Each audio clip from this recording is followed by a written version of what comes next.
Good morning friend.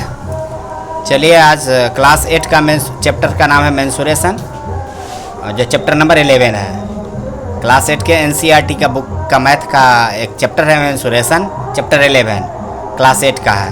तो एक इसका पहला पार्ट मेंसुरेशन का बेसिक जो था वो मैं रेक्टेंगल से रिलेटेड वो मैं पिछले वीडियो में उसका कंप्लीट कर चुका हूँ। ये हमारा पार्ट 2, इसका मतलब ये हमारा वीडियो 2 है, मेंसुरेशन से रिलेटेड पार्ट 2 का वीडियो है, जिसके अंतर्गत आज हम लोग पढ़ेंगे स्क्वायर, वर्ग क्या होता है। फिर अगला हम लोग पढ़ेंगे ट्रायंगल के बारे में। तो आज पार्ट 2 में हम लोग पढ़ेंगे आज स्क्वायर। तो चलिए स्क्वायर के बारे में पढ़ना शुरू करते हैं। तो स्क्वायर, सबसे पहला चीज़ स्क्वायर का डिफिनीसन, स्क्वायर किसे कहते हैं। Define the square. कोई बच्चा बताएगा स्क्वायर का डिफिनीसन, स्क्वायर किसे कहते हैं। यहाँ भी सेम चीज़ हो जाएगा। क्या होगा, एक क्लोज फिगर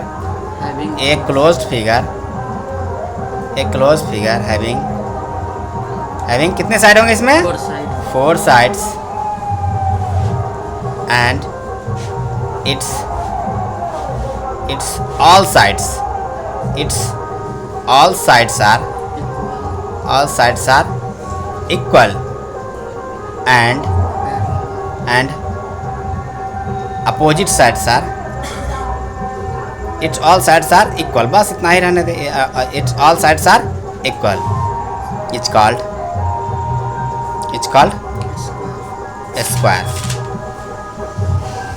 चलिए अब डिफिनीशन तो हम लोग जितना लंबा बनाना चाहते हैं बना सकते हैं। जैसे यहाँ भी लिख सकते हैं a close figure having 4 sides and its all sides are equal, opposite sides are parallel and all four angle is equal 90 degree. तो चलिए इसका जो छूट गया कुछ पार्ट उसको हम नोट्स में लिख लेते हैं। इसका नोट्स में लिख लेते हैं। पहला ऑल एंगल कितने होंगे इसमें, 4। कितने एंगल होंगे स्क्वायर में, 4। All angle 4 is a right angle। all angle is a right angle। इसका चारों एंगल जो होगा राइट एंगल मतलब 90 डिग्री के बराबर होगा। दूसरा जो होगा इसका opposite sides are equal and parallel होंगे। Opposite sides are equal and parallel. बस हो गया। अब इसमें और चीज़ क्या क्या है, it has also 4 sides, 4 vertex and 4 angles, जिसके बारे में हम पीछे भी बता चुके हैं कि ये क्या होता है, वर्टेक्स, साइड्स और एंगल। अगर मैं इसको फिर से एक बार बता दूं, ये वाला पोर्शन क्या कहलाता है, वर्टेक्स। ये वाला पोर्शन क्या कहलाता है, एंगल। और ये वाला साइड क्या कहलाता है, साइड। ये क्या कहलाता है, साइड। यहाँ से यहाँ तक हम लोग साइड कहते हैं। तो इस तरह से मैं फिर से एक बार इसका चर्चा कर दिया हूँ कि ये और इसका जो होता है चारों साइड इक्वल होते हैं, ऑल साइड्स आर इक्वल होते हैं। तो इसका ये साइड चारों साइड इक्वल होगा। अगर एक 5 सेंटीमीटर है तो इसके सारे साइड्स 5 सेंटीमीटर को हो जाएंगे, 5 सेंटीमीटर को हो जाएंगे। और ये एंगल इसका सब 90 डिग्री के बराबर होगा, 90 डिग्री के बराबर होगा ये भी।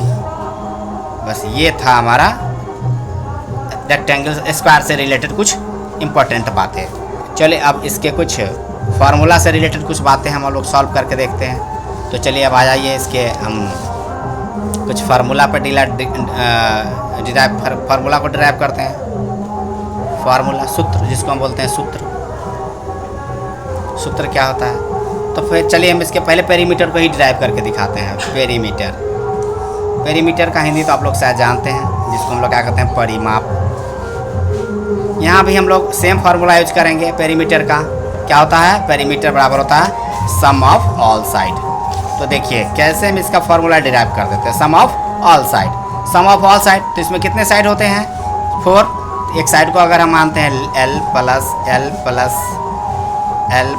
L, जैसे क्योंकि हम अभी तुरंत बताए हैं कि इसके चारों साइड इक्वल होते हैं। अगर एक साइड L है तो सब साइड इसका क्या क्या हो जाएगा, L। तो यहाँ 4L हो जाएगा।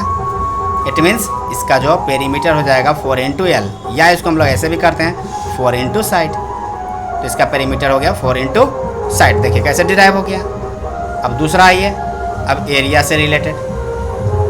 अब इसी से और हम बना सकते हैं, जैसे हमारा फार्मूला आ गया पेरीमीटर बराबर हो गया 4 इंटू साइड। अब इसी फार्मूला से हम फिर और नया फार्मूला भी बना सकते हैं, या इसको मैं ऐसे भी लिख सकते हैं 4 इंटू साइड बराबर पेरीमीटर। अगर हमको पेरीमीटर से रिलेटेड साइड निकालना हो तब देखिए साइड बराबर क्या हो जाएगा, इधर मल्टीप्लाई में 4 है, उधर चला जाएगा तो डिवाइड में हो जाएगा। तो पेरीमीटर बाई क्या हो जाएगा 4, तो हमारा साइड बराबर हो जाएगा पेरीमीटर बाई 4 कर देंगे। तो यहाँ 1, 2 और 3 फार्मूला है। अब आ जाइए एरिया से रिलेटेड। एरिया को हिंदी में क्या कहते हैं, क्षेत्रफल। क्षेत्रफल क्या होता है, इसका क्षेत्रफल हो जाता है, इसका क्षेत्रफल हो जाएगा side into side, side into side मतलब, या इसको रेक्टेंगल वाला अगर फार्मूला लगाते हैं एल इंटू बी, अगर हम फार्मूला रेक्टेंगल वाला लगाते हैं एल इंटू बी तो इसका लेंथ सब तो एक ही जैसा होता है, तो इसको भी हम ले सकते हैं एल स्क्वायर, या हमारा होता है साइड स्क्वायर।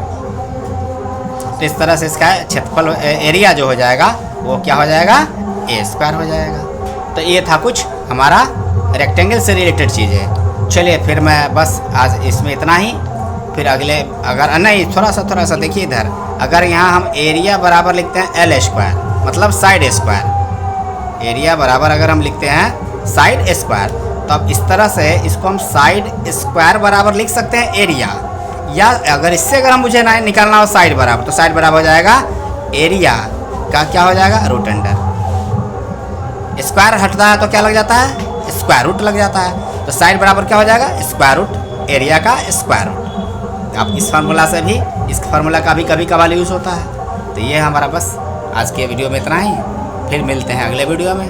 Thank you.